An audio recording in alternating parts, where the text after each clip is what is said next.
care that much, but I was living in there. It's like, yeah, because it's just you latch, you know, and then, but then you're trying to be polite, you want to be polite, you don't want to be green, you know, it's sort of like you feel bad for something, you know, you gain or loss, and zero sum game.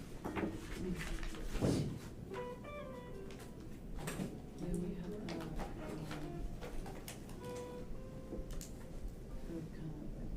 results from Sean Karen's that he's okay. We were worried the turnout wasn't great. Yes. But he said actually. Yeah, no, it was weird because I wrote the check to Tony. Yeah. Yeah. Yeah. Trust is verified. I said, we don't have to check out to you. Oh, okay. Yeah. So I made it up to him, yeah. It's just so much politics. It doesn't matter. It's, Yeah. It's just, I know. How's Susan doing? Is she? Good. Yeah. She's excited, you know, she's been having a good time. Oh, Every good. time I come home, there's another like 20 baskets of flowers. Oh, that's great. Yeah. The house, that looks like, Oh, good. very Do you have a lot of family coming? not really have. They're coming in, but I'm not worried about it. I know it's kind of, they come from another George, my sister's local. Oh, that's I got my brother, he's from the Greenwich, so I was going for that. So, he's excommunicated, it's not coming out. Yeah. There's always one. Yeah, but there really isn't, other than, you know, we didn't really, there's a lot of local, Yeah. you know, Susan's family kids, and it's, Right, right.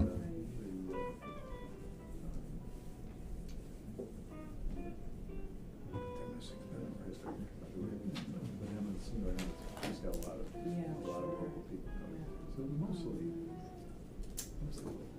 It is technically 7, but I know Karen's got to call in, so.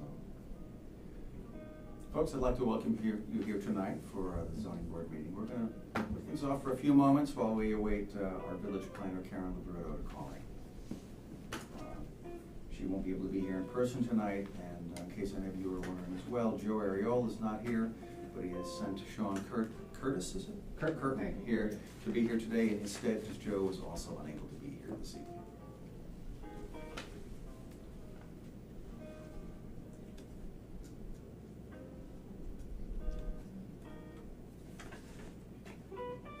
Shoot her a text. I just spoke with him moments ago. Karen,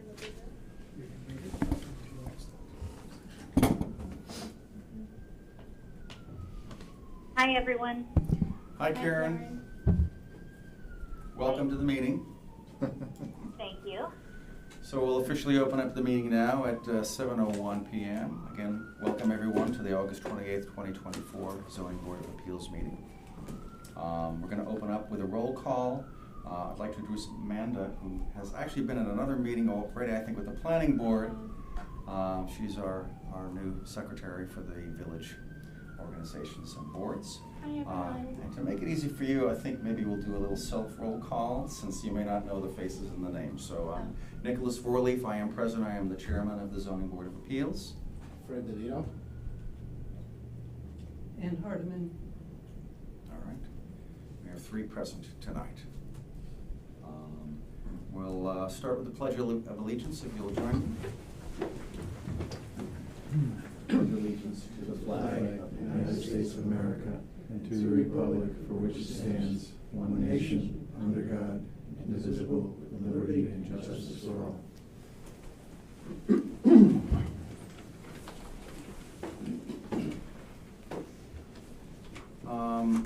I just want to make a statement for the record that, just so everyone and all parties here are aware, the zoning board is not going to be taking a position on the private easement dispute that happens to be going on between the two parties of the two neighboring properties, 15 and 19.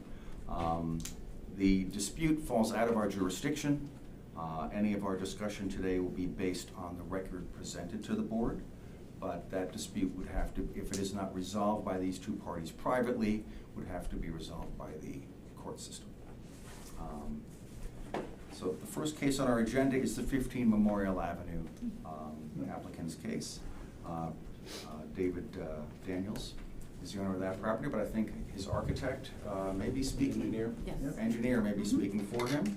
And we'll open this up so that your representative, Dave, can give us a bit of an overview, perhaps some new information that may have come to light since our last meetings.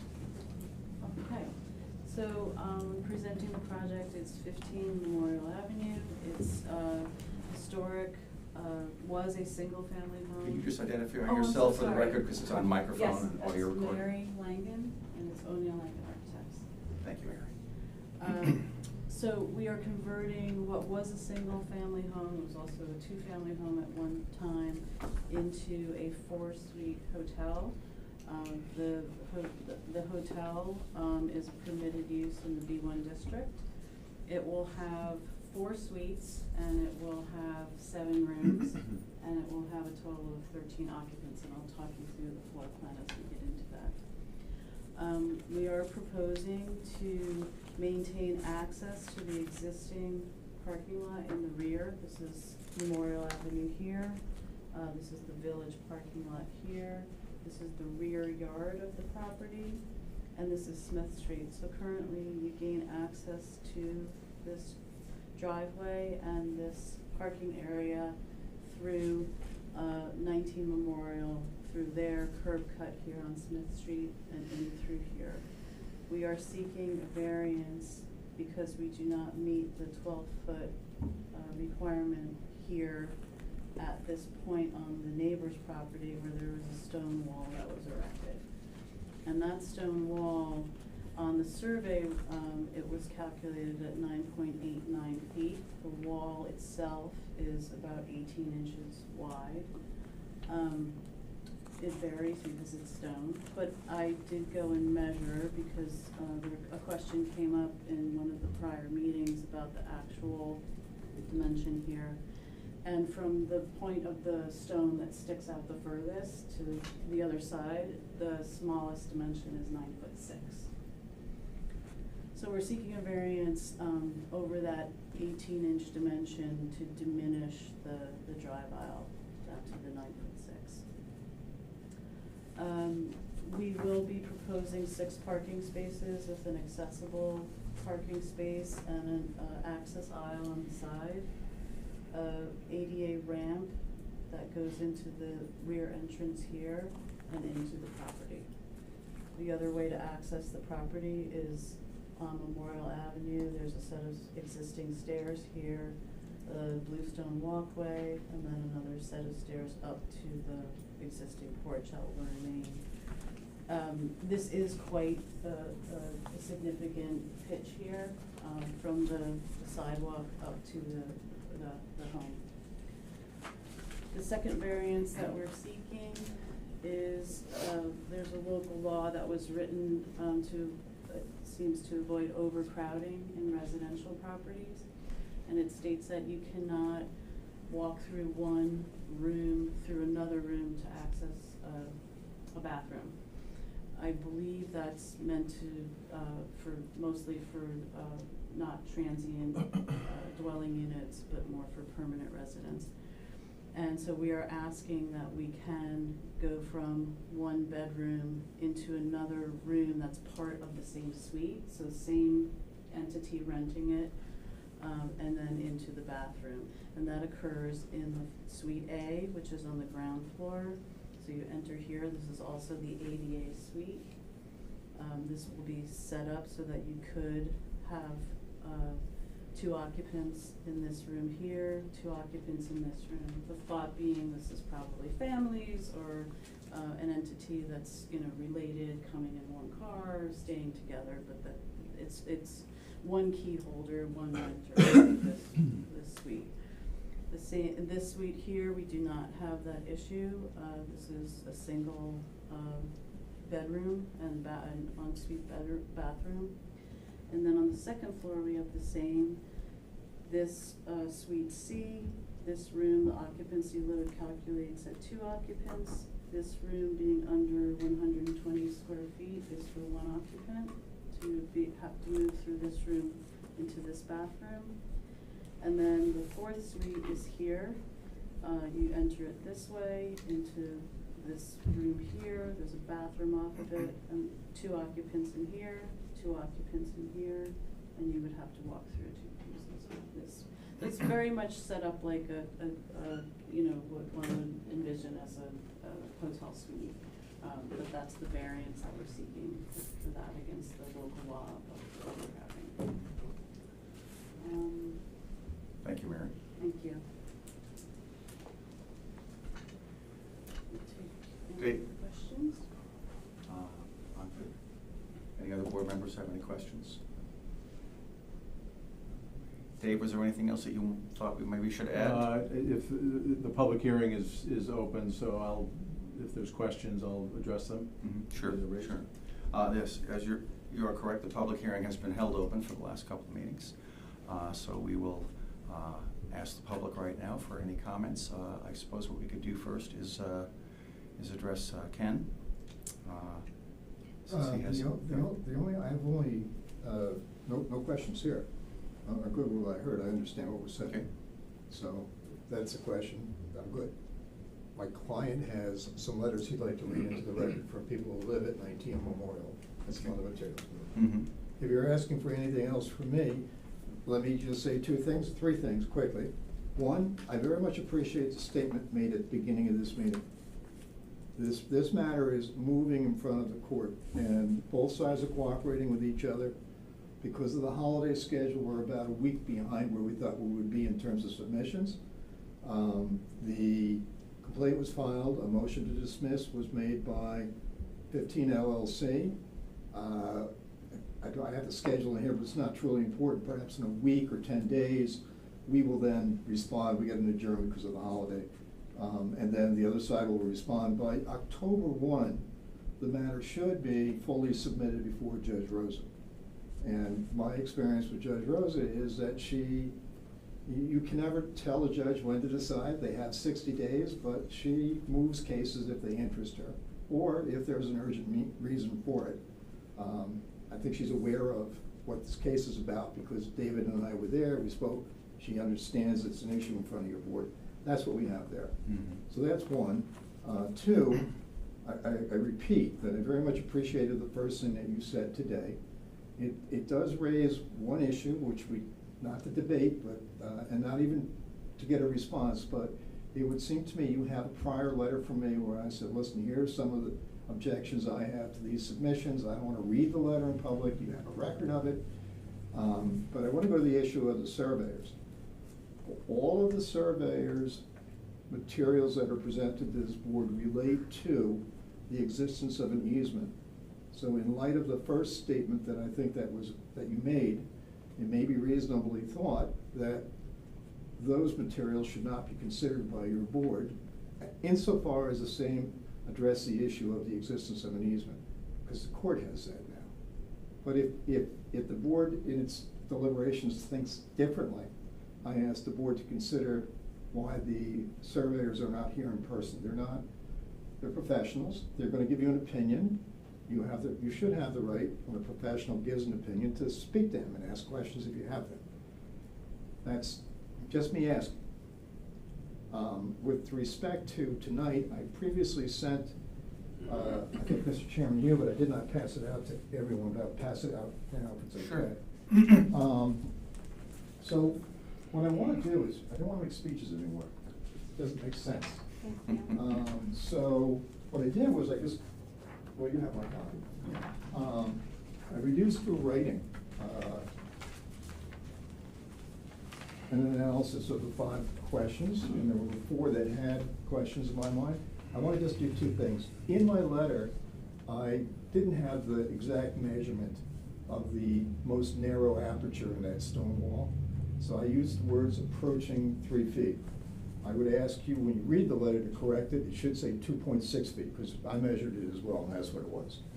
So I want to correct that, so that nobody gets a misimpression. It's good that that seems to be agreed upon by both parties. Right. 2 feet 6 inches. Right, So that Not would 2 make point- a. Not 2.6. right, 2 feet. I'm sorry, 6 inches. 2.6 is the size of the variance, not. No, not 2.6, 2 feet 6 inches. 2 feet 6 inches is the size of the requested variance. Yeah. Right, okay. So now, there's that, and there was just one other point that I wanted to raise, which was, oh, I know. Would you mind terribly, is that the original drawing that you showed us? The survey? Yeah. The site plan? Yeah. My site plan, yes. It just seems to me, Mr. Chairman, and I, again, this is for the board to consider. I'm not offering testimony. It's a topic you may consider in your deliberations. One of the questions, none of these 5 questions, if they're answered yes or no, control whether or not you'll grant the area variance. It's a balancing test. And one of them is the grant of the variance absolutely necessary? Or perhaps I'm using the word wrong. Is the grant of the variance necessary for the relief sought? Is there, which begs the question, is there another way to get this done? The first time I was here before your board several months ago, before the public hearing was open, I distinctly recall members of the board asking the applicant, had it made any effort to acquire ingress or egress through the CVS parking lot or through the parking area that they control under a lease. And you were there, Mr. Chairman, this is just my recollection, but I believe the question was asked, and that question's a good question. Has there been an effort to find ingress and egress through the CVS parking lot and through the village parking area, rather than going through my client's property? It doesn't mean that they have to use it. I mean, in other words, if they've tried to get it and they can't get it, that means they've tried. But all I'm asking this board is, in considering the 5 questions, that you ask that question. What did you do to try to get it? And is it reasonable that you didn't get it? Could you have get it?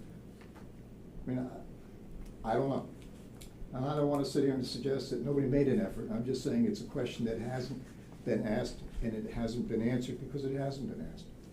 So those would be my points. Now, my client is here, and he has spoken to people who live in 19 Memorial. Mm-hmm. And, you know, folks are nervous about coming to speak to any board. But Sure. he has letters that he would like to read into the record and hand into the record when you think it's appropriate to ask him to do so. Sure. I'm gonna pause for just a moment. Board members, I know you just handed some documents you haven't seen before. I want you to know that we're gonna take a few minutes later to have you guys look over it fully. Maybe we'll take an executive session and talk about it if you feel we need to, but I don't want you to feel like you have to try to rush through reading that right now while other things are being said. I want you to be able to take the time to look at it as you wish. So don't worry about rushing through it right now. We'll take a moment later on, all right? Thank you, and that's exactly why I put it down in writing. This speech and phone thing is maybe fun for the moment, but it doesn't make a record that you can look at to make Right. decisions, which is what I've written. Thank you. Okay, I appreciate your commentary. Thank you. And now we can speak to Ken's client,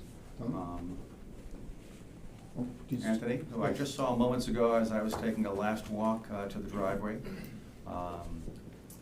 Anthony, welcome to the meeting tonight. You have to forgive me. I know I've got your last name written down, but I forget what it is, but for the record, could you just state your full name? Anthony Chera. Louder. Anthony Chera, board member of DAC Polling Enterprises LLC, which is the owner of 19 Memorial Avenue. Welcome, Anthony. Thank you. So, yeah, I mean, I'm here to speak on behalf of all the tenants. 2 of them wrote letters, and one of them, little language barrier, sent me a text, but I'd like to read them into the record. You know, as we said before, and I said in front of the planning board,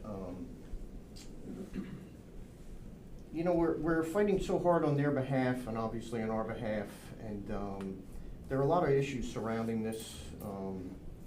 So I'm gonna read the letters, and then I wanna make a couple statements, if I may. Okay. So this is from, tenant in apartment 6. He's got his name here, John Quashi. Village of Pauling Planning and ZBA Board. Dear members of the Village of Pauling Planning and ZBA Board, I'm writing to express my strong opposition to the proposed conversion of 15 Memorial Avenue into an 8-room hotel. As a tenant living in 19 Memorial Avenue and someone who values the quiet residential character of our neighborhood, I am deeply concerned about the potential negative impact this conversion could have on our community. Firstly, the primary concern I have is the anticipated increase in vehicular traffic that such a hotel would bring. While Memorial Avenue currently serves as a peaceful residential street, converting a property into a commercial hotel would inevitably lead to higher volumes of vehicles throughout the day and night. This is particularly concerning given that the proposed hotel would operate 24/7, potentially disrupting the tranquility and safety of our neighborhood. Speaking of safety, I'm also worried about the implications for the security of our neighborhood. With transient hotel guests constantly coming and going, there is an increased risk of unfamiliar individuals wandering through our community. This raises concern about potential incidents of theft, vandalism, and other criminal activities that could jeopardize the well-being of our residents. Furthermore, the conversion of 15 Memorial into a hotel would significantly diminish the quiet enjoyment of our neighborhood. As a resident, I cherish the ability for my neighbors' kids to play and bike safely around our home. The presence of a hotel nearby would undoubtedly lead to noisy disturbances, increased vehicle traffic, and potential parking shortages, all of which would detract from the peaceful atmosphere that attracted us to this neighborhood in the first place. In conclusion, I respectfully urge the Village of Pauling Planning and ZBA Board to carefully consider the concerns of residents like myself before making a decision on the proposed conversion of 15 Memorial Avenue into a hotel. While I understand the need for economic development, it should not come at the expense of the well-being and quality of life of existing residents. Alternative uses for the property that are more in line with the residential character of our neighborhood should be explored to ensure a harmonious balance between development and community interests. Thank you for taking the time to consider my concerns regarding this important matter. I trust that you will make a decision that reflects the best interest of all residents of Pauling. Sincerely, John Quashi.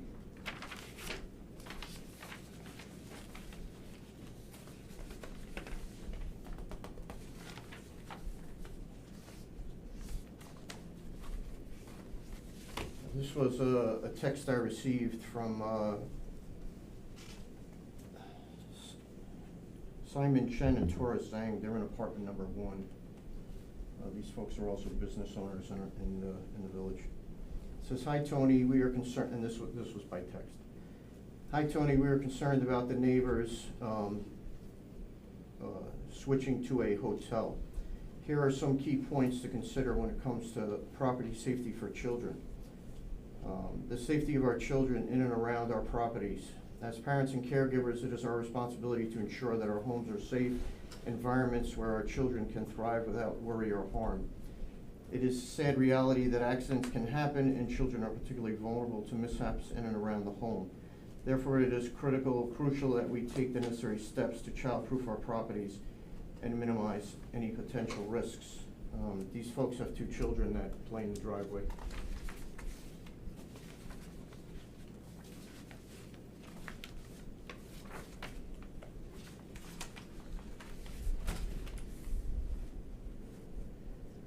This is from Sidonia Anderson in apartment number 6.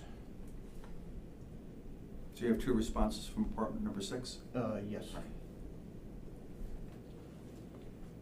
Now, before I read this, what I would say is every tenant that I spoke to is against it for all the same reasons. Safety, security, meaning, transient folks walking through the driveway. I mean, transient in the way that they're not known. Like, who's gonna feel comfortable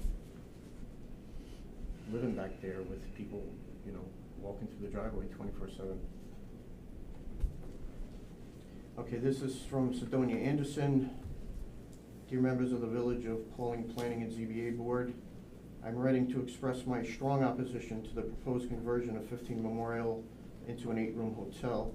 As a tenant of 19 Memorial Avenue and resident who values the quiet residential character of our neighborhood, I am deeply concerned about the potential negative impacts this could have. Firstly, I am particularly concerned about the anticipated increase in vehicular traffic that this would bring. Memorial Avenue currently enjoys a peaceful atmosphere, and converting a property into a commercial hotel would disrupt the tranquility and higher volumes of vehicles day and night, potentially compromising safety. Additionally, I am worried about the implications for neighborhood security. The presence of transient hotel guests could increase the risk of unfamiliar individuals in our community, raising concerns about incidents of vandalism and other criminal activities. Moreover, the conversion of 15 Memorial Avenue into a hotel would diminish the quiet enjoyment of our neighborhood. As a resident, I value the ability for children to play and neighbors to engage in activities like biking and gardening without disturbance.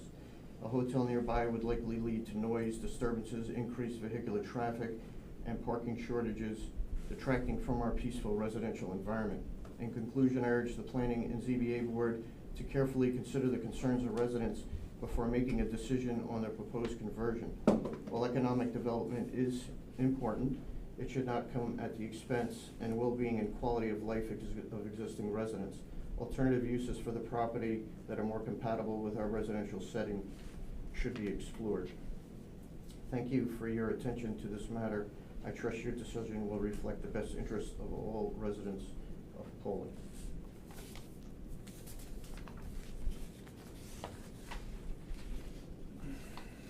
How many copies do you need for the record?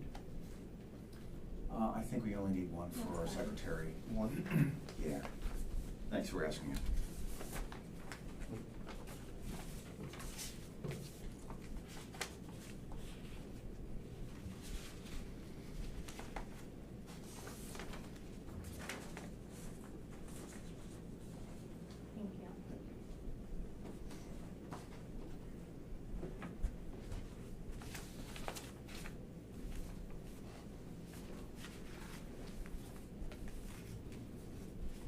If I may, just a few more points. I mean, our lawyer has written down a lot of them and submitted a lot of them for the record. But I want to bring this back full circle to what it's about. The issue of access, obviously, it's going to be addressed by the courts. That's where it should be. That's where we thought it should be and felt it always should be. There are just too many issues regarding that agreement from 1882. But there's the issue of safety. So as you know, 19 Memorial Avenue, it's a 6-family house. You know, all the parking spaces have been well established in the driveway. 6 families, they traverse back and forth. It's their primary means for access to their cars and into the building.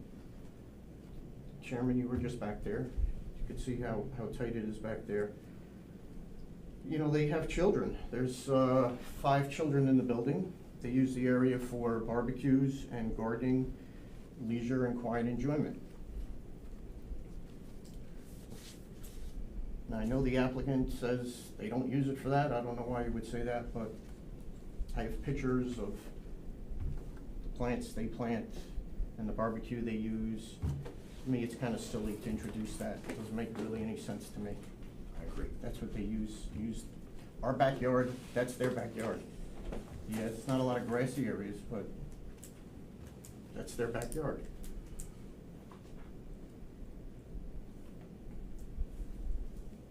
So the proposed hotel would increase driveway traffic all times of the day and night, weekends, employees, deliveries, and that's just a less safe environment. Like I said about personal safety, you have transient people coming through the driveway 24/7 with backpacks on from the trail. You know, it's different than neighbors. You know the neighbor comes through, it's like, hey, John, how you doing? These are just random people, guests, all different, all times of the day and night.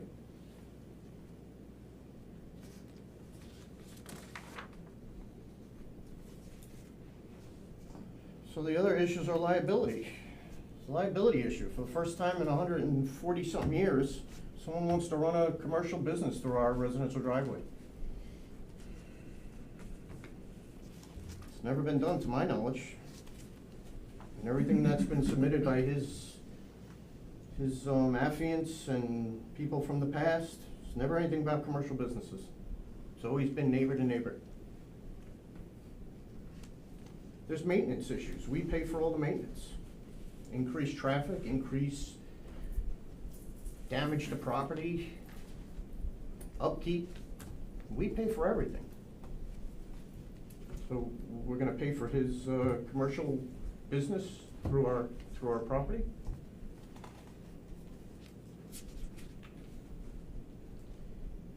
And there's also the practical realities of having a business run through our property. First is the difficulty of turning into 19 Memorial. Now, yeah, there's a parking issue, there's no parking signs. You can't control where people park. People park there in the no parking zone. Our own oil truck, the one truck that comes into our driveway, has to pull down and then back in. And that's what's gonna happen with any delivery vehicle that runs to the applicant's property.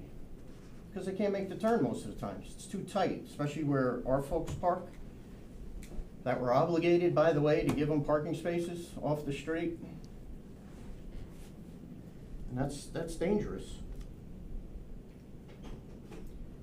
Once they make access into our driveway for many different reasons, if his driveway's full or they can't turn around, what are they gonna do? They're gonna back up. Another safety issue. Some of these people are gonna stop. They're gonna stand. They're gonna park in our tenant spots because they can't find a spot or they just wanna go into the hotel to see what's going on. That's a major inconvenience for the tenants.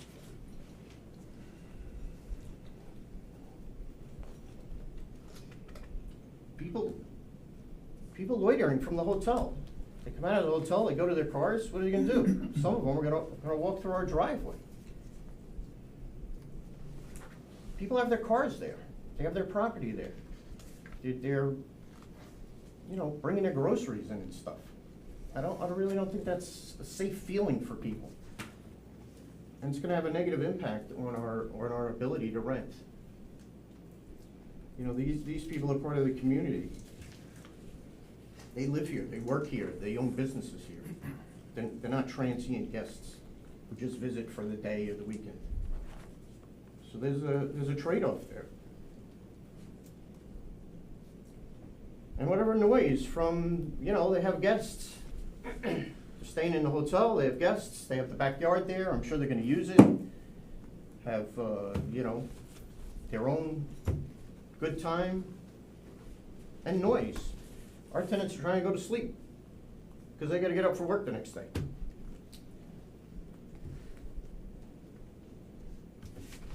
And that's all I have, so I hope you take some of that into consideration before you make your decision. Thank you. Thank you very much, Anthony, for expressing yourself and your concerns. The public hearing is still open, so any other, Dave? Well, I don't know whether you want me to respond now or wait until the other, it might be easier to respond to that one because there's a lot. Let's just keep it open for the rest of the public who's here today, and then perhaps you can address some of Anthony's points as well as some other ones too. Does that sound okay for you? Yeah, it's sort of fresh in my mind right now. It's gonna be a little, I'd rather do it now. All right. Yeah.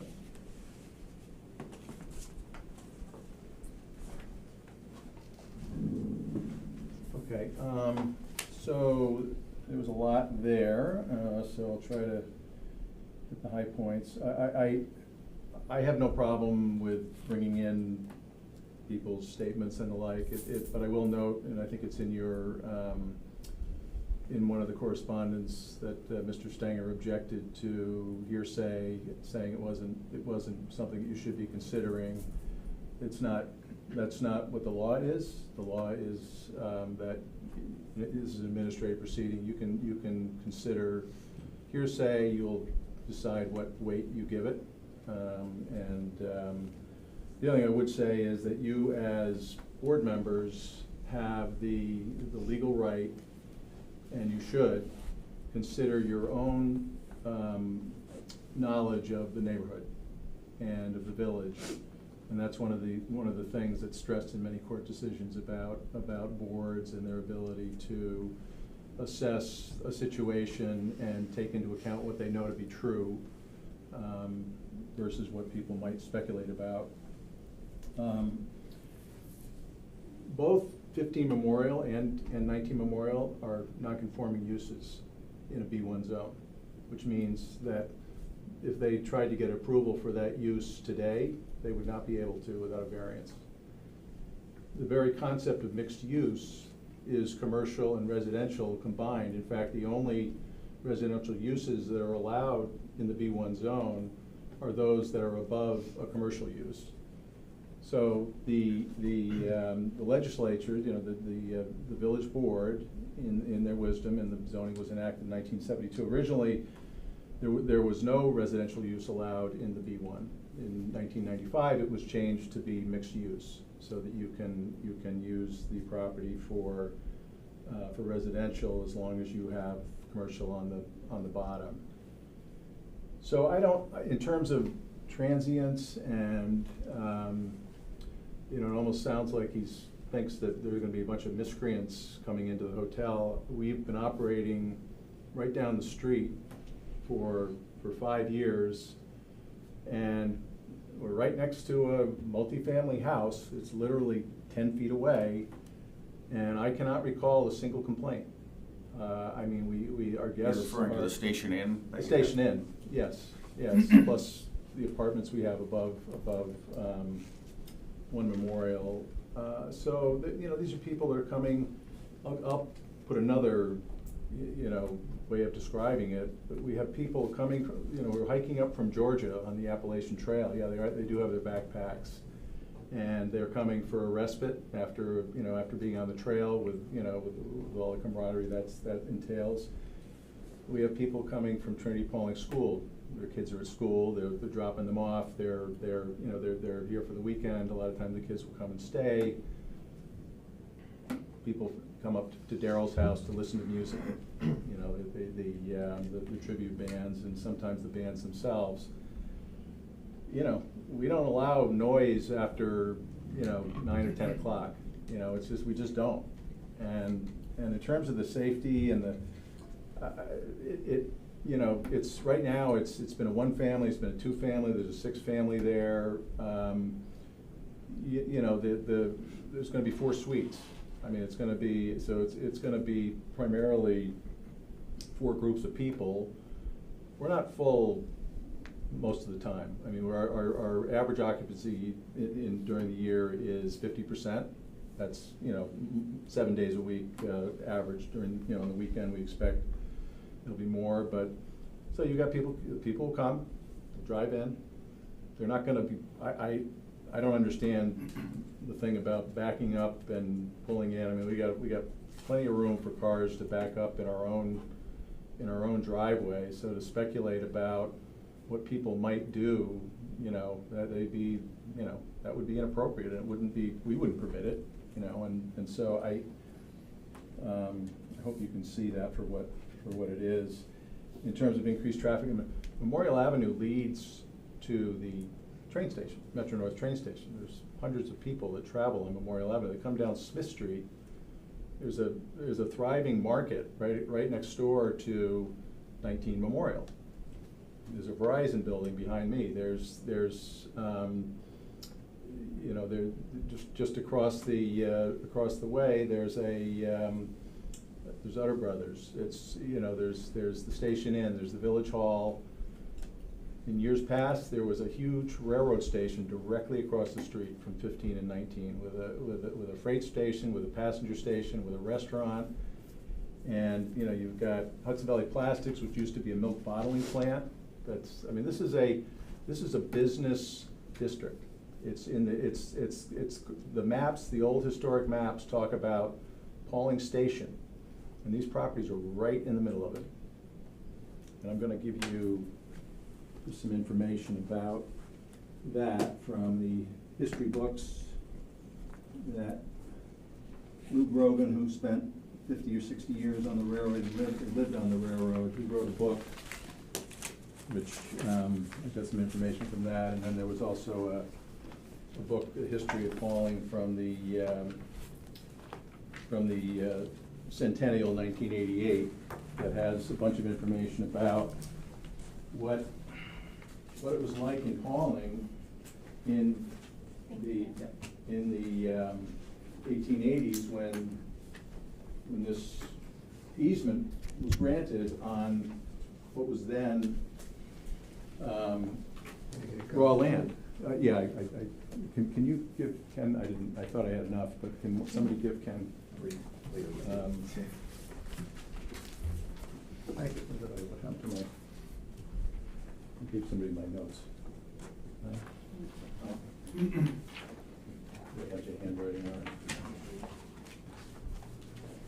it. I don't see it in my packet. Okay. Is it maybe? Oh, here, I'm sorry. I buried it myself, my apologies.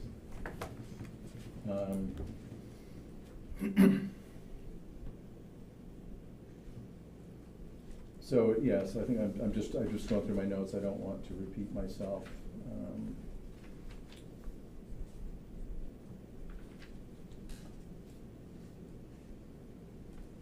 Yeah, and again, there are the parking area. It's got quite a few cars that park there. It's more than there used to be there. They've added on. There was a tree that was right next to 19 Memorial that was removed a few years ago. They added a couple of additional spots, so they do have 4 cars parked in one area where they're back to back and not in conformance with the village parking law. We have a difference of opinion about legality of that, but that'll be for the courts to decide. And on that point, I would say, I just wanted to be clear that the planning board gave conditional approval at the last meeting, and the opinion of the village attorney was that there was not, in terms of resolving the issues of the easement, in terms of being unrelated, it's not like approve it, get the court thing resolved and then act on the easement. I mean, the position they took was they could act on the easement, and I hope that remains the position, or that is the position of the zoning board. In terms of the deliveries, we're not going to have deliveries at this property. We've said it till we're blue in the face, and why this gentleman keeps saying that when it's if he has ever had any questions, I could explain. My office is right there. The 7 Memorials there. We're there at 1 Memorial. That's where the deliveries go, because that's where we are. This is a contactless check-in hotel. People come in, they book online, and they interface with us through email, phone, text. They all get taken care of, so they know where to go and where to eat, and I'll just say, that the way that this gentleman characterizes these people coming in, like they're going to be like a blight on the community. I mean, they come in and they spend a ton of money, and they add vitality to the community. The farmers market, people, it's just so off what he's saying. It's so he's just so unfamiliar with what we do, and I'm sorry, but it's been a boom for this community to have the station. I didn't expect it to be, but that's what happened, because we run a good shop. We get stellar reviews for cleanliness. People are not coming in. This is not a Motel 6, and nothing against Motel 6, but it's people are paying a good amount of money, and they respect the property. And if we have a problem, they're not going to be able to come back, because we're not going to allow that. I'm right here. I'm not going to allow that. And we've beautified 1 Memorial. This Station Inn was a dilapidated house. 1 Memorial was a dilapidated office building. This property needed work. We've already refurbished it, spent a ton of money on it, and it's going to be beautiful. And it's going to enhance his property, not detract from it. He has he has that wrong. So in terms of security, I'm gonna leave that to you guys, your good judgment. I think you can figure out what that is and what is really, noise, I mentioned that, it's not, we haven't had an issue with that and we won't. Difficulty turning, I don't, that issue came up in the report of the traffic consultant, Mr. Maffia, who was their consultant, who opined that there was gonna be difficult turning. He showed a car on Smith Street that was perpendicular to the driveway coming out of 19 Memorial, and said, this is why it's gonna be difficult, because this is where the cars park. Now, he corrected that just now about mentioning that there was no parking sign, but that should have never been brought up. It's not a valid point to say that people are gonna break the law, and therefore there's gonna be a problem with turning and the like. So I'll stop there and answer any questions. Dave, I'm Yeah. just gonna say that hopefully you've said everything you wanna say. I wanna try to avoid some of the back and forth that is inherent in this particular situation. So hopefully you're good with what you've said here. You think you're gonna wanna say anything else? Unless there's somebody else in the public All right. who's gonna If speak, somebody has and I some- would like to have the opportunity. I think that's sort of customary to allow, All if right. there's a question or comment that comes up that All right. I need to address. One actual question, You have one, great. which is, Dave, I mean, maybe I misunderstood you, and maybe I don't know, but I think you said that the planning board has passed or has given you a conditional approval for your project? Yes. Was there a vote? When did that take Yes. place? Yeah. Because I was at the last board meeting, and we've been watching it since, and that night they didn't vote. They did say, and so can this board, go ahead and determine the action without waiting on the courtroom. That's whatever they decide to do, they can do. But I don't remember anyone making a resolution. They did, When did they do that? the last meeting. What date? Ken, you can look it up online. I don't remember the date. Do you have a so- copy of the resolution? Ken. Can you give it to me at the end of the meeting? All right, because I just don't have any record of I'm it. just telling you, that's what happened, so. At this point, I'd like to ask any other attendees at tonight's meeting to step forward, stand up, whatever, if you have any questions, comments. Don't be shy. We're all here to talk about what's going on. This has been a situation, an application that's been before us a number of times. There's been a lot of information. This is my stack of documentation, so I know that there's a lot of details. So if anybody has any questions about something that they might not understand, please feel free to speak up now. Looks like we have Mike Rendish. Hi, Mike Rendish, 136 East Main Street. No question. Not going to weigh in on the specifics of this particular concern. Just want to, as someone from the village who's also dealing with an encroaching commercial neighbor at the moment, I just want to say I'm very much sympathetic to the residents of 19 and their concerns about, let's call it commercial creep. The village is a balance of commercial and residential properties. It's a balance that I've lived with and enjoyed for 26 years. And my only hope is as the board considers this, and I understand there's a lot of specifics and a lot of questions that need to be thought about and addressed, that notion is there, that there is a balance here, and we want to maintain that balance in the village. Again, not weighing in on the specifics of this one, just want to, again, as somebody who's affected by a very, I don't know how similar it is, but same notion of a commercial property wanting to encroach on a residential area.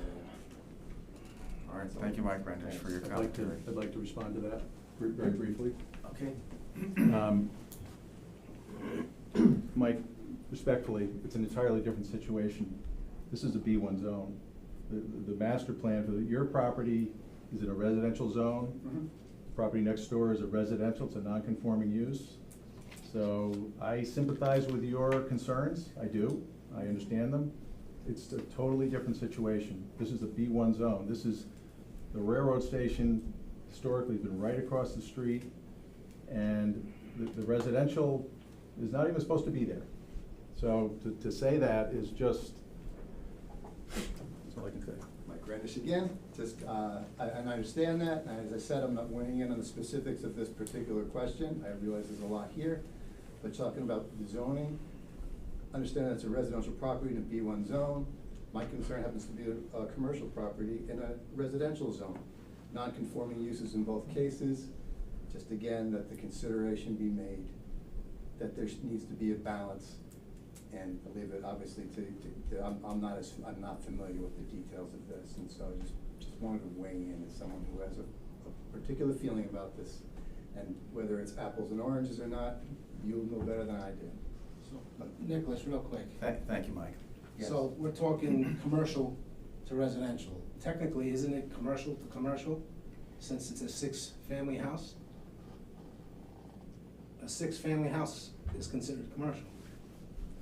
You're asking me? I'm making a You statement. know, I don't know. I do know that it predates zoning, and so I don't know that it gets a label at all. I can't answer that question authoritatively. Okay. I can tell you what I can do. Mm-hmm. I can go find out the answer and give you a letter. Yeah, because as far as I know, anything over two Two-family? Two family yes. is considered commercial. It may well be under the zoning code, Right. but I don't know. I'll find out. Mhm. The difference would be, Okay. what was it considered when zoning was adopted by the town? If it was, even though 6-family, it was considered residential. If it was, when zoning was adopted by the village, it would remain residential. It'd be a pre-non-conforming use. It wouldn't get that label. If it came into existence after zoning as a 6-family, and it was permitted, and then the zoning changed, it would probably be Right. commercial. But I have to get an answer for you. So- Can I give you an answer? 'Cause Just I was- real quick, I got another- I drafted the zoning law, so I do have, I just want to. Okay, go ahead. So it is, you're correct, it's a commercial use, but it's not permitted because it's residential. So, Right. yeah, an apartment building is clearly, I've researched that, and it is a commercial use. Okay. But to have a residential multifamily in the village, it's gotta be in a mixed-use building. So these are not mixed-use buildings, so they're not permitted. That's all I'm saying. And so, in terms of conforming and bringing the property into conformity with the master plan, the hotel is a permitted use. Mhm. It's what the framers and the drafters of the comprehensive plan And want for that property. You mentioned 4 suites. What are we looking at as far as the occupancy at full capacity? I think you said 13? people.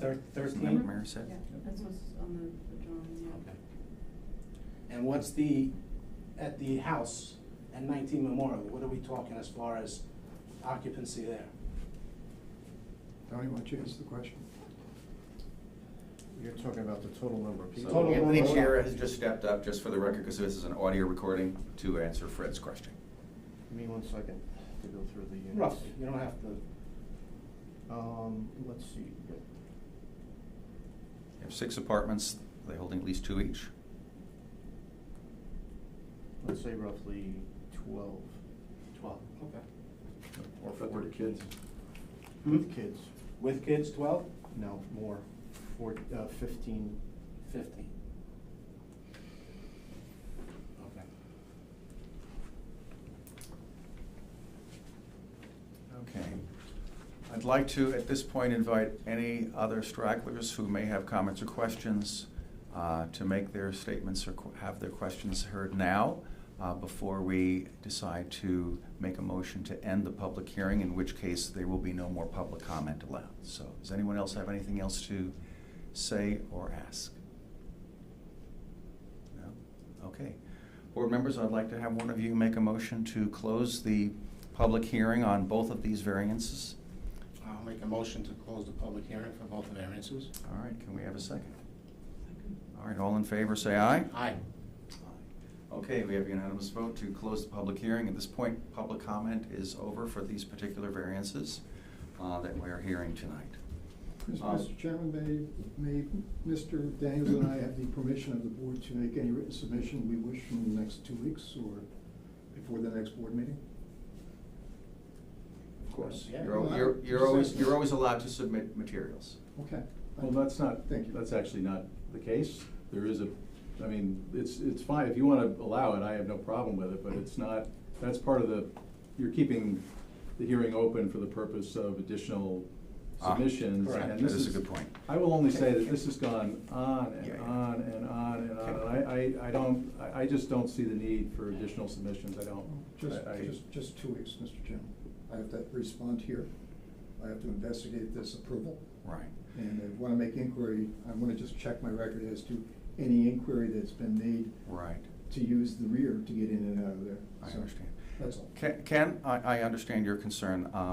One of the things I am concerned about, though, as the chair, is that we try not to have things drag on for too long, and there has been a lot of documentation submitted to the boards as new material over and over and over, as Dave said. And this has been going on for a while. I'm not sure that answering Fred's question would necessarily change the proceedings of tonight. If Fred would like an answer, I have to give it to him. If he weighs on it, that's fine. No, it's fine. And the only thing I have to look at is this approval that I just heard about now. Right. I'd like to see that, if it's happened. Oh, yeah. And if it has, and if I assume Mr. Daniel says it's happened, I should be able to find it tomorrow. I don't know what it says, I just want to read it. Right. Well, I definitely invite you to look into that information, but again, that may not have any impact on tonight's further discussions That's or completely decisions. understandable. All I'm asking is, give me a week. I'm not trying to drag this out. I've just got very 2 specific areas of looking at that I want to bring to the board's attention after I look. Ken, I'm sorry, Karen, you want to weigh in on this? Yeah, I mean, I would advise you to ask your attorney there whether he thinks the question is pertinent to the action at hand. I agree with you. I don't think that is, I mean, maybe pertinent is the wrong way to put it. I don't think it's key to the decision that needs to be made, and I don't think it's to a high enough pertinence to require the continuation of the public hearing. But I would ask you to ask the attorney Sure. what his opinion is. That's very good advice, Karen, thank you. Sean, I would like to ask your advice at this point, based on the recommendation of Karen Labrita. I would just like to, reiterate what you said at the beginning. This is not a decision, we're not making any decision based on the private dispute regarding the easement at all. This is just on the materials that were presented to the board already. Mhm. So I would somewhat agree that I don't think you would really need to get a weighing in on what the Mhm. planning board did in regard to the easement to decide on this matter. Thank you, Sean. Ken, I'm going to agree with my expert counsel here, both legal and village planner. We have gotten Thank quite you. a volume We're good, thank you. of material. The and I request think- is withdrawn, Mr. Chairman. All I wish right. you all luck with that mountain of material. Thank you very much. I think the next thing that we're going to need to do here, I want to thank everybody for their comments. Anthony, Dave, Ken, thank you very much for all of your input and thoughts tonight. Karen, you and I had a conversation just previous to the meeting. It appears that we're going to have to, before we move forward on any kind of decisions, we have to move forward on a seeker determination for this project, for which we didn't have any paperwork prepared for tonight, but you said that you were going to kind of walk us through that. Would this be the appropriate time? Yes. Okay. Yes, but I would just say, let's make it clear for the record, your decision on whether the public hearing is open or closed. Usually there's a vote taken, maybe? Oh, we did vote on closing the public hearing. Ken did request the Okay, ability sorry, I to must- submit additional, Withdraw the request, John. but it has been withdrawn. Okay. Now we're all clear Okay.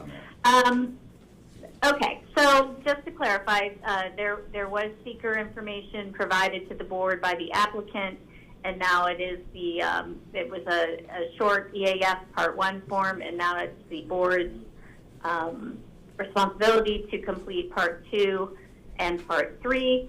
Part 2 goes through the significance of, potential significance of the impact, otherwise known as the impact assessment, and Part 3 is an administrative form that simply records the determination that's made. So there's 11 questions that are asked, and for each question you respond either no or small impact.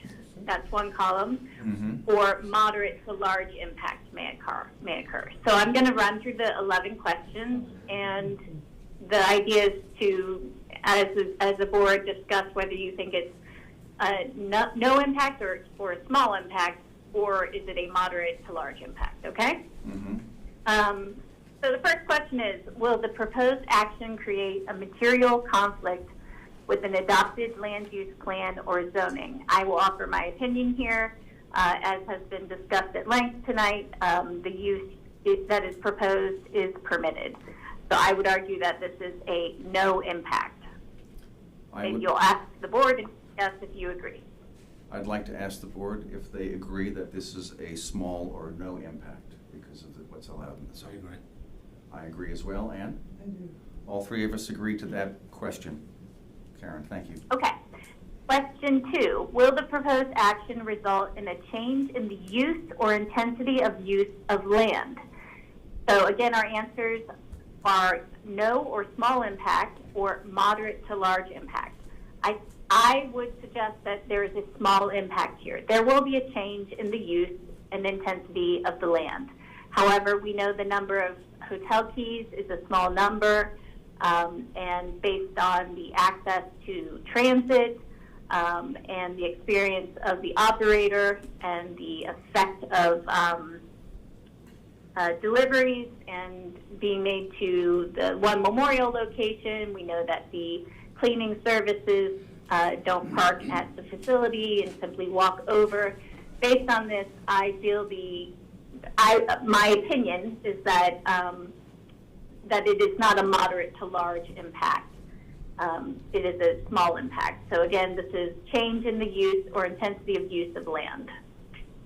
Karen, I tend to agree with you. I think it also is an impact, but it is a small impact. Board members Fred and Ann, how do you feel about it? Do you feel it's a small impact? You agree? Correct, I agree. Fred, you feel the same way? All right, so all three of us are in agreement there that it's a small impact, Karen. Okay. Number 3, will the proposed action impair the character or quality of the existing community? Again, this is a permitted use. They're not significantly changing the character or quality of the existing community. I would say that's a no impact. I agree. I will agree with you there, Karen. Fred agrees as well. I agree. Ann agrees as well. We have three of us in agreement there. Okay. Number 4, will the proposed action have an impact on the environmental characteristics that cause the establishment of a critical environmental area, which is a CEA? So some background here, the state and or localities can make determinations that certain areas are critical environmental areas. There is one in Pauling, which is the Great Swamp.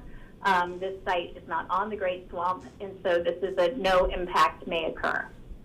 I agree with your assessment there, Karen. Fred, how do you feel? I agree. He agrees no impact, Ann? I agree. All right, all three of us agree that this is a no impact answer to that question, Karen. All right.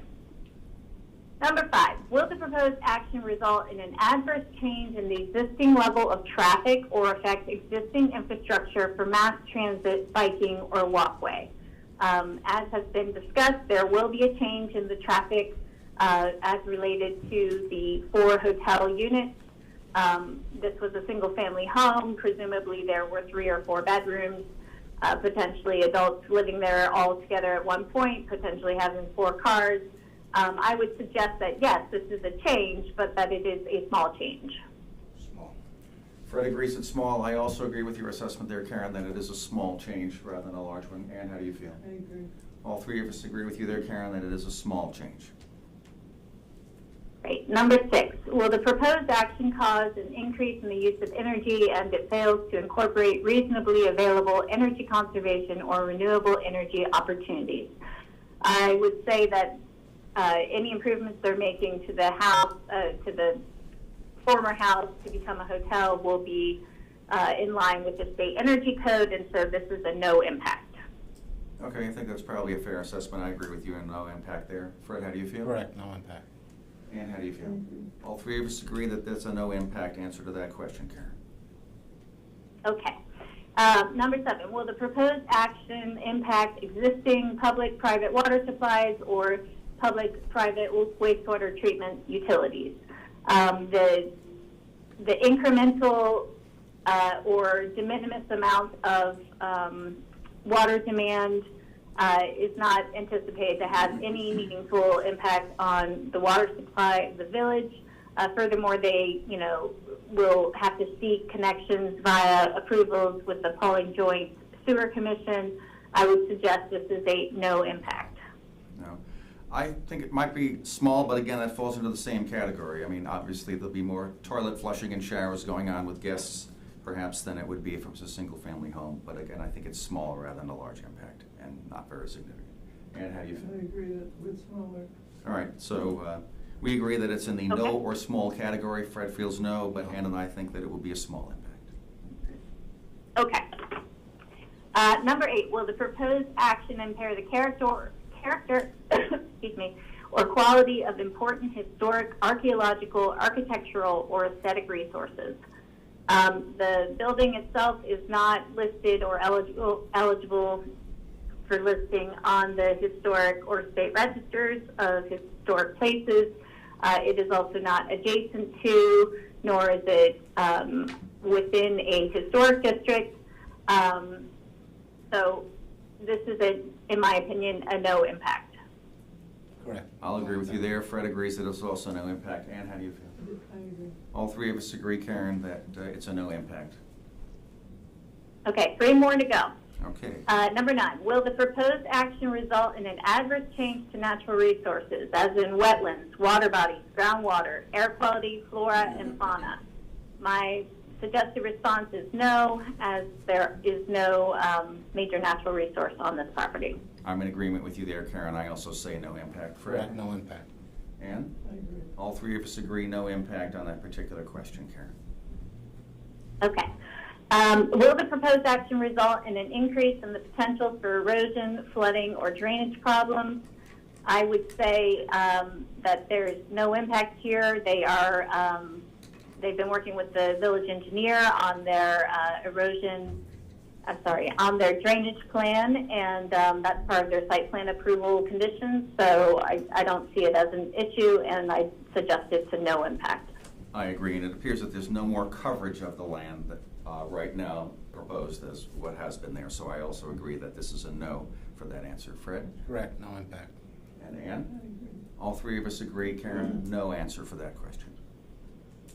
Okay, I do want to just clarify that while they're not building any new structures, they may be adding, and I can't say for certain at this moment, they may be adding some, fixing up some of their asphalt in the back there. So they may be adding impervious surface, but it certainly is not a large amount. So it would be in the no or small category. Okay. 11, will the proposed action create a hazard to environmental resources or human health? Like many sites in the village, this site is, within 2,500 feet of, sites that previously underwent remediation. There's no major earthwork happening here. The sites that are nearby are under site management plans, under coordination with the New York State Department of Environmental Concerns. There are no known open spills, oil spills, petroleum spills, unknown chemical spills at the site. So I would suggest this is a no impact may occur. I'll agree with you there, Karen, no impact. I agree, no impact. Okay. Ann, how do you? All three of us agree, Karen, that there is no impact for that question. Wonderful. Okay. So I guess the one thing we might have skipped here is that we circulated for lead agency at the last meeting. And so, before you make the determination of significance, it would be best practice to now declare yourselves lead agency. All right. As chair of the Zoning Board of Appeals, I will now declare ourselves the lead agency for this particular application so that we can make a seeker determination. And no vote is needed on that, I think right? we need, Or we do need a vote? I think we usually have a vote, yes. All right. Board members, do you vote in favor of us declaring lead agency so that we can make a seeker determination? I do. Yes. We have a first, a second. I'll vote as well, so we have a unanimous vote Who was the to second? become lead agency. You made the motion, you made the second. Ann. I didn't recall you, right? So you made I the believe second. Fred made the motion and Ann made the second. Correct. Okay, good. So now we're at the point of making a secret determination, and I know that there was a draft resolution prepared for the board, and maybe the attorney could speak to that. Sean, do you have a draft resolution? Yes, Joe did draft a draft resolution. From what I've been told from Joe is that you guys have gone through the process, and basically that you can, if you're comfortable, it's ready for your consideration at the moment. All right. So Karen, it appears to me that in all cases of these questions, we voted either as a no or small impact. So correct me if I'm wrong, but I believe we could be ready to make a negative secret determination as far as environmental impact. That's correct. As Joe wrote the draft resolution, he included a negative declaration secret determination as part of that. Okay. So you can kind of do it, again, it's a draft. You can do it one of two ways. You can separate your secret determination by the board as one resolution, and then do a separate resolution for your determination on the variances. Does that feel more comfortable? I just got lost there. Okay. Let me try it another way. Thank you.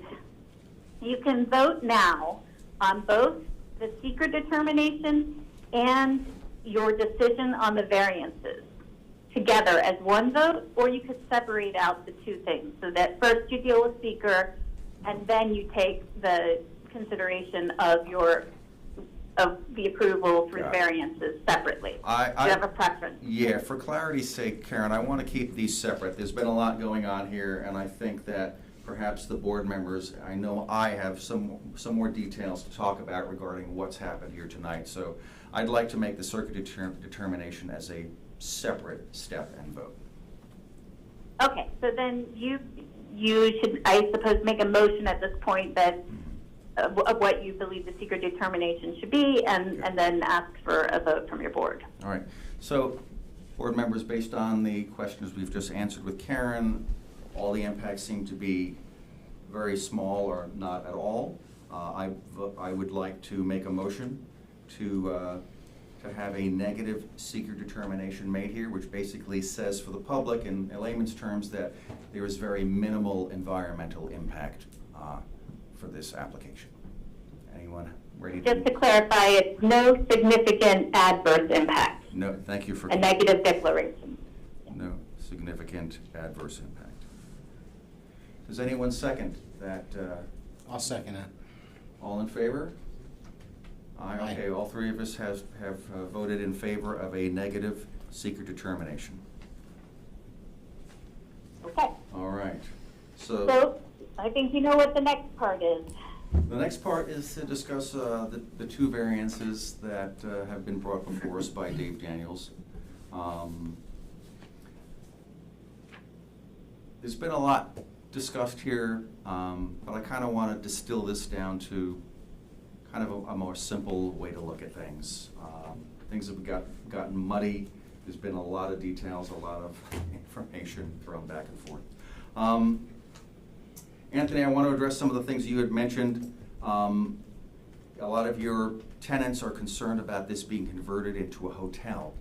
The zoning board does not have any ability to make a decision about whether or not this can become a hotel. It is beyond our jurisdiction. It is something that is allowed in this zone. A number of requests were made that we don't allow that to happen, but again, we don't have that ability to do that, even if it was desired. The only thing that is before us tonight are two variances. Variance 2 I'll talk about first, and Mary talked about that earlier today, this evening. That has to do with a local law that prevents a dwelling from having multiple occupants having to walk through another bedroom to get to a bathroom. It does appear to me, and this is some of the things that have been brought up, and board members, I welcome you to comment too.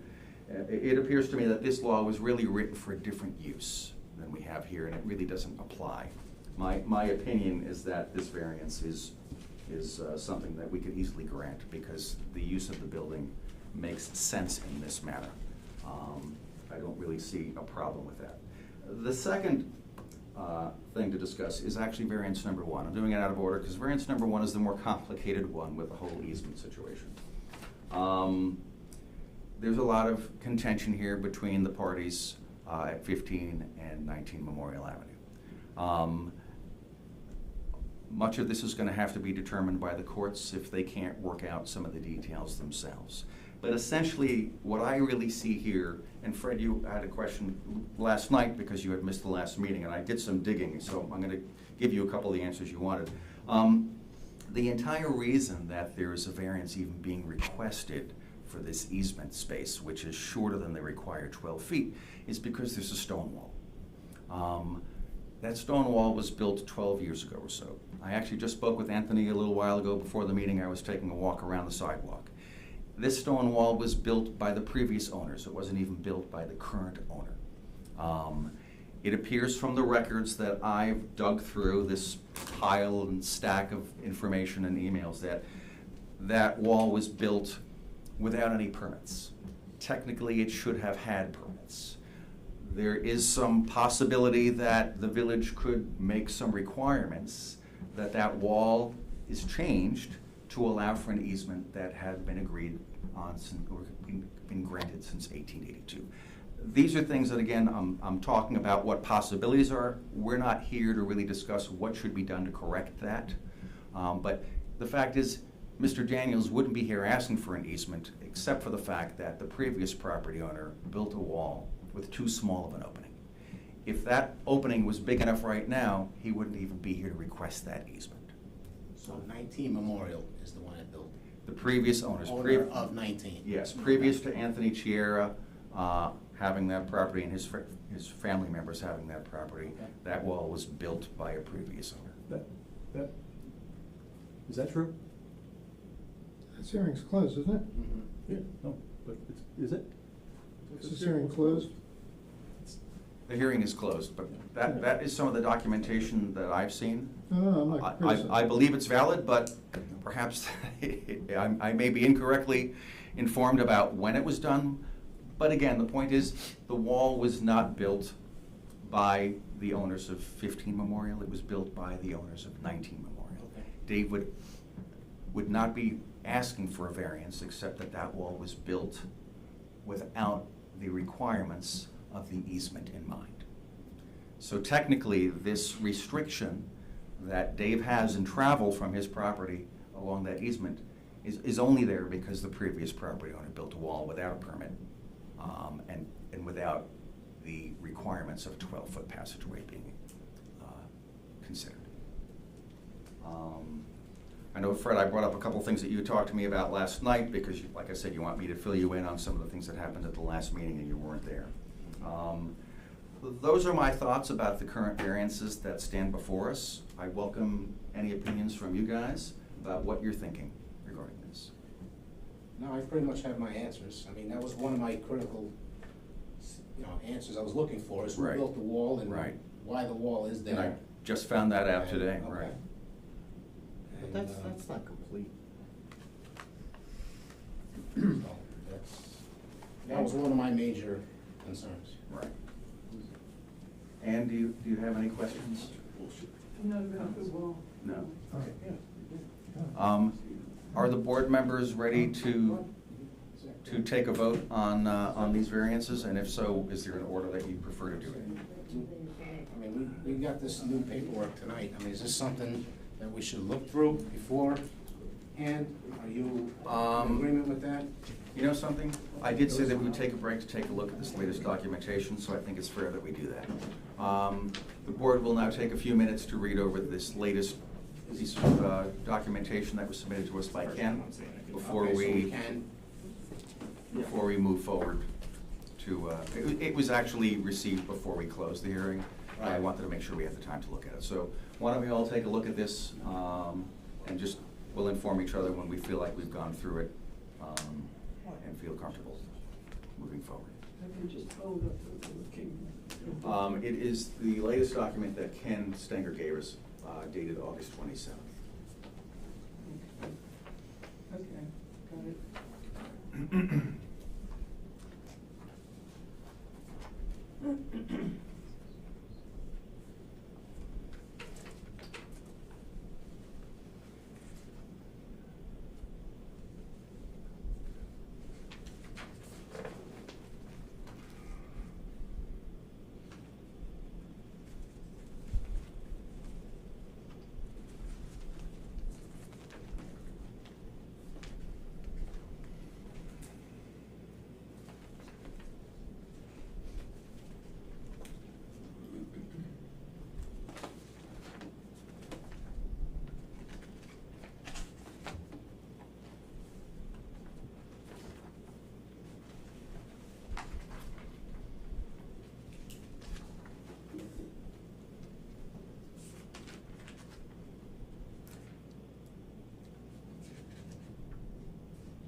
time to go through this? Yeah, I have already started, Take your time. No. Take your time. We just got it tonight, and if you, Well, I'm not a fast reader. that's all right.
It's hot in here. We need AC. It sure is. You guys have a jacket on.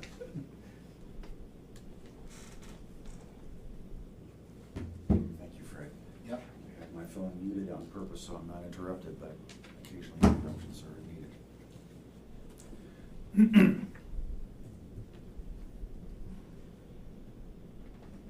And let me know if you still need more Yeah, time. I'm finished. Okay. All right. Do any of you have any comments or questions based on that latest document that was submitted to us by Ken? Okay. I think at this point, we are probably ready to take a vote and make a motion to take a vote. The applicant, Dave Daniels, is seeking a variance of 2 foot 6 inches because the wall has a pinch point that is 2.6 inches too short of the required 12 feet. So, again, any decisions we make tonight are pending the court's decision based on,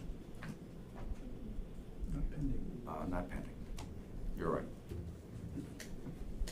We are making a decision based on facts given to us, but the status of the easement will be determined by the court system. So I'd like On to. variance 1. On variance 1, exactly. So I'd like to make a motion that we pass the variance that the applicant has asked for of 2 foot 6 inches. Anyone in favor, please say, actually, let's have a second to that motion. I'll second that. Okay. All in favor of taking a vote, say aye. Aye. Okay. Since this has been a little bit contentious and confusing, I'm going to ask for 3 votes. I'm going to ask for all the votes in favor, all the votes against, and any abstentions. All votes in favor of granting a 2 foot 6 inch variance for this pinch point in the wall, please say aye. Aye. Aye. We have 3 ayes, so I will not ask for any other votes regarding abstentions or nay votes. This variance number 1 has been passed by the board. Once again, for the record, there is an ongoing dispute between the applicant at 15 Memorial and 19 Memorial. The status of that easement will have to be determined by them, but the zoning board's determination has been made in advance of that pending decision. Okay. Can I just clarify, I mean. Did I say something wrong there? You keep saying pending, and there's nothing, I mean, it's just to be clear for the record, that what you decided, there's no condition associated with. There are no variance. conditions, Dave. Okay, that's- If the court determines that there's a problem with the easement, for which we've just granted you, some pinch point abilities to get through, if the court determines that there's a problem with that easement, it's out of our jurisdiction. But in the meantime, That's it. should the court decide in your favor, this has been granted. Sorry if I'm getting a Number little 2? verbose there. Variance 2? We've already Yeah. voted Oh, on you did? variance 2. We did it out of order because variance 1 was Oh, I a don't- little more confusing. I don't think he did. No, we didn't put a vote. Oh, we didn't? No, we spoke about it. Oh, We spoke about it. my apologies. All right then, can I have a motion to vote on variance 2, which is the pass-through variance that's being asked for? I'll make a motion. Do I have a second? All in favor of taking a vote on variance 2, say aye. Aye. Aye, okay. I'll again do 3 different requests for voting on this, an aye, a nay, and an abstention. All in favor of voting for granting the variance number 2 for this applicant, please say aye. Aye. Aye. All right, we have 3 ayes, so I will not ask for nays or abstentions. Variance 2 has been passed by the zoning board. Thank you very much. All right. All right, I think business is closed on the 15 Memorial Avenue application. Thank you all. Thank you all. Thank you. All right, so the next thing on our agenda is approval of minutes. We have 2 sets of minutes. One was a 12-page minute from our April meeting, I think it was, and then the last one from July. I have read through them both, and they seem all right to me. How do the other board members, have they read through the minutes, and are they prepared to vote? Yes, I read through them. Ann, did you read through the minutes for the? I did not, since the meeting, I did not. Okay. I'm sorry, I That's should okay. have read them again, but do we have them? They were emailed to us. Oh. Yeah. Did you read the ones from the previous meeting back in April? Those were on the table for the last meeting, but we only had a quorum of 3 of us were voting, and I did not have time to prepare because it was 12 pages and I had just gotten a hard copy that night. Had you read the minutes from the April meeting? On my phone. My phone's losing data. I'm in the room. What was the question? Did you read the minutes from the April meeting No, I in didn't. preparation for the last meeting? No. No, okay. So we're gonna have to table approval of the minutes because we won't have a quorum. Okay. We'll have to vote on that at our next meeting, where we'll have 3 sets of minutes. Let's try to all get to it if we can, so that they're not holding for too long. That being said, I think, Amanda, there is no other business? No, Okay. not that I'm aware. Karen, Sean, any loose ends that I didn't take care of properly or misspoke about that you should keep me out of trouble with?